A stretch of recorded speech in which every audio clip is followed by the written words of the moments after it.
விசித்திரமான உண்மைகளை பற்றி பார்க்கலாமா வாங்க. ஜெல்லி மீன்கள் கடல்ல வாழும் மிகவும் அழகான ஆபத்தான உயிரினங்கள். பார்க்கறதுக்கு பார்த்தீங்கன்னா எளிமையாக தெரியும். இவற்றுக்குள்ள ஒளிந்திருக்கும் ஆச்சரியமான உண்மைகளை நாம் இன்றைக்கு பார்க்கலாம். ஜெல்லி மீன்களுக்கு மூளை, இதயம், நுரையீரல் மற்றது எலும்புகள் என எதுவுமே கிடையாதாம்.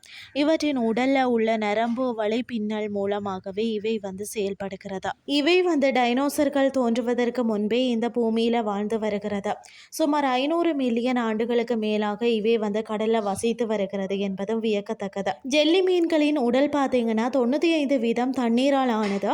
இதனால் இவை சூரிய வெப்பத்தில் கரையில ஒதுங்கும் போது ஆவியாகி மறைந்து விடுகிறது. 1990களில் பார்த்தீங்கன்னா நாசா ஜெல்லி மீன்களை விண்வெளிக்கு அனுப்பியது.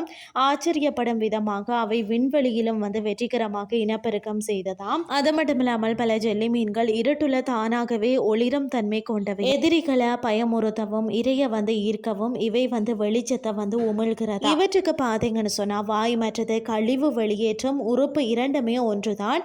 உணவை உண்பதும் செரிமானத்திற்கு பிறகு கழிவை வெளியேற்றுவதும் ஒரே துவாரம் வழியாகவே நடக்குமா.